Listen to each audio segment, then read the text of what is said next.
A je to startovní číslo 115, což je Richard Savickas, Ford Puma, a je to první z jezdců, který bude stát v první řadě na roštu B finále, to znamená jízdy, ze které se dá postoupit do hlavní jízdy celého dne, celého v podstatě závodního víkendu A finále.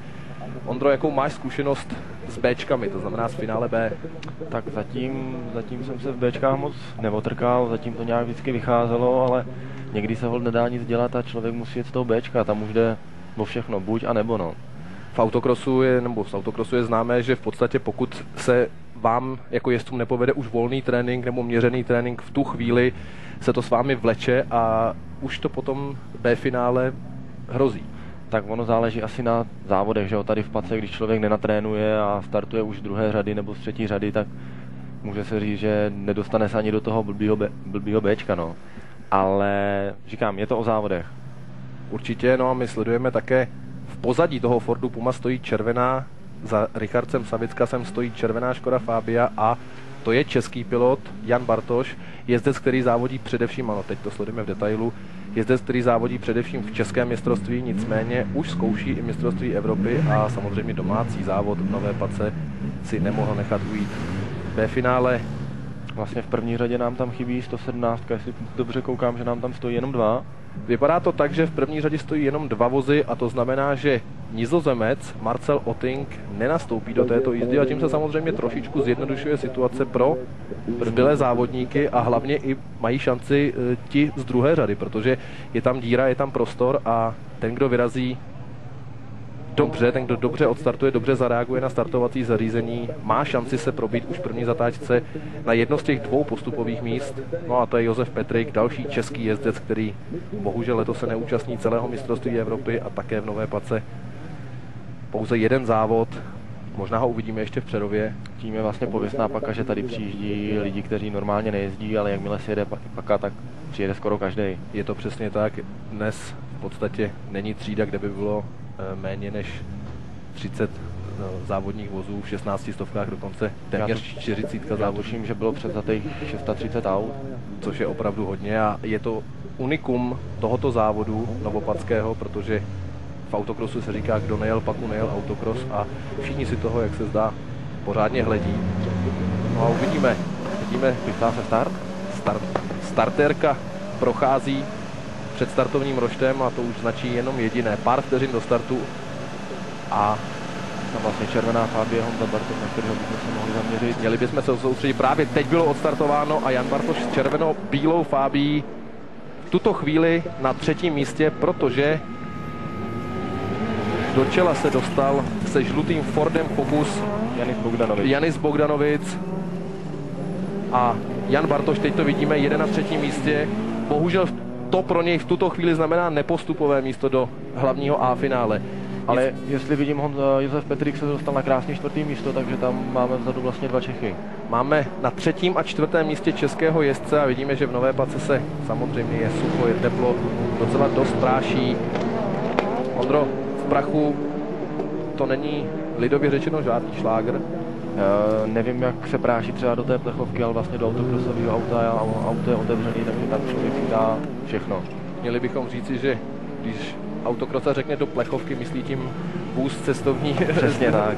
Divize 1, protože autokros je samozřejmě a hlavně o buginách, o speciálech, ale závodí zde také cestovní vozy a v tom autokrosovém žargonu se jim říká právě plechovky. Janis Bogdanovic na prvním místě, Savickas druhý a Jan Bartoš se dotáhl vlastně a bude se snažit určitě zaútočit, protože je to jeho poslední šance. V podstatě, jestliže dojede na třetím místě, je celkově klasifikován jako 11. a závody pro něj tím pádem skončily. Kdežto, kdyby se probil před Savickase, měl by šanci postavit se na rošt A finále a byť by to bylo z poslední řady, je tam šance samozřejmě na lepší umístění. Tam v tom finále se nikdy neví, z té poslední řady se dá dojet vždycky na nějakém dobrém místě, ale záleží, co se stane vepředu. No. Bogdanovic stále první, Savickas druhý, Jan Bartoš na místě třetím a Josef Petrik stále čtvrtý. Pořadí se nám nemění. Ale Bogdanovič má nějaký problém. Vypadá to tak. A je to tak. A Jan Bartoš jde ze třetího místa rovnou na první místo. Já myslím, že lépe si to ani vymyslet a představit ani nemohl ani ve snu. A Josef Petrik na místo druhé. Takže máme první dva Čechy na prvních postupových To, co jsme si přáli, to se stává realitou a Štikovská Rokle pochopitelně bouří nadšením, je to slyšet až sem na komentátorské stanoviště, to také v autokrosu a v jiném motoristickém sportu není moc často vidět a hlavně slyšet. To znamená Jan Bartoš na prvním místě, Josef Petrik na místě druhém, no a v tuto chvíli, kdyby teď skončilo B finále, máme oba dva české reprezentanty v hlavním A finále a tam by doplnili ještě další dva Čechy, Václava Fejfara a Ladislava Brožka. To znamená, v 10členném finále bychom měli rovnou 4 Čechy a všechny 4 Čechy, kteří dnes v tomto závodě závodí.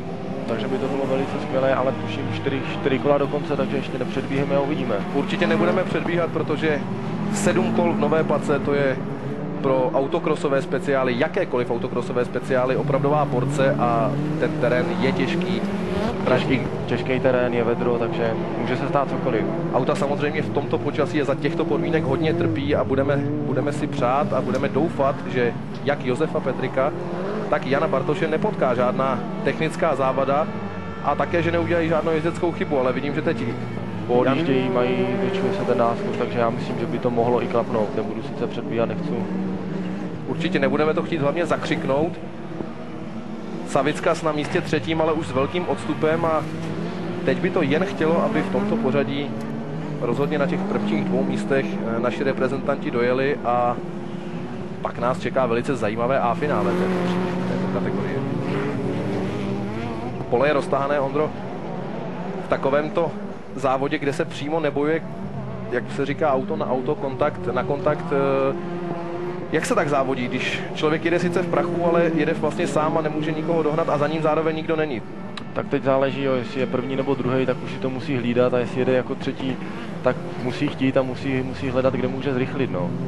To by asi právě chtěl udělat Richard Savickas, ale jak se zdá a jak tak vidíme, moc se mu to nedaří, i když teď se malinko stáhl, rozdíl mezi ním a druhým Josefem Petrikem zmenšil, ale na výjezd do zatáčky opět Josef Petrik, jak se říká, naložil a jeho fokus vystřelil. A je možný, že si jenom hlídá vlastně zrcátka, nechce moc trápit auto a vidí, že má nějaký malý náskok, tak... No a teď jsme viděli, jak Jan Bartoš předjel o jedno kolo jednoho ze soupeřů a povedlo se mu to bez úhony, což také není vždy jednoduché. Jezdec okolo to, Ondro, jako přední jezdec musíš vědět, není vůbec legrace, protože on o vás může vědět a nemusí. Je to fakt, že vždycky jezdec okolo může zamíchat vlastně celým pořadím a vlastně máme poslední kolo, takže Honza Bartoš první, Petrik druhý, tak doufejme, že to tak dojedou. Doufejme, držíme samozřejmě obrovsky palce a nejenom my, i několika tisícový dav zde ve Štikovské Rokli, kde samozřejmě převažují čeští fanoušci a Jan Bartoš je teď v části trati, které se říká u Studánky, tu má teď za sebou, no a zbývají mu poslední 2 zatáčky, teď už jenom 1 a Jan Bartoš právě v tuto chvíli postupuje do A finále. A Josef Petrik je tam taky. Josef Petrik to také zvládnul. Já myslím, že lépe finálové jízdy z českého pohledu, Ondro, začít nemohli, protože oba čeští jezdci z B finále postupují do A finále, no a zbytek, ten už se bude na další průběh závodu jenom koukat.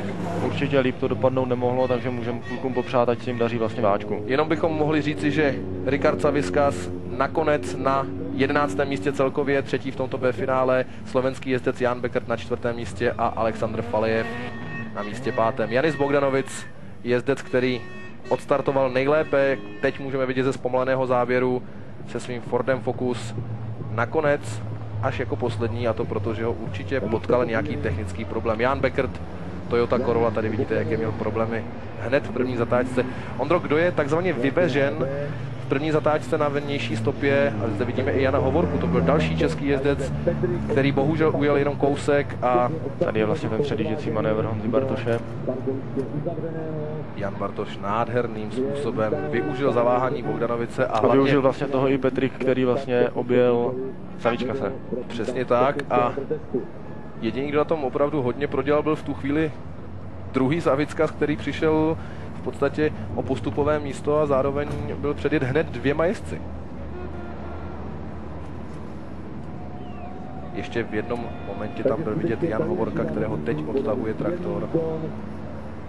Vidíme ještě jednou výsledkovou listinu: Jan Bartoš, Josef Petrik, Richard Savickas, Jan Beckert, Aleksandr Falejev. to je pětice, v tomto pořadí pětice dojela do tomto B finále.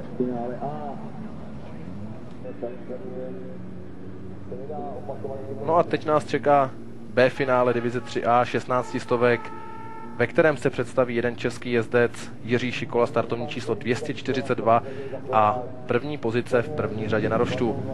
Tady ho máme. To je Jiří Šikola, ještě loni juniorský pilot divize Junior Buggy, letos přestoupil a závodí ve velkém českém mistráku, ale evropský závod je to pro ně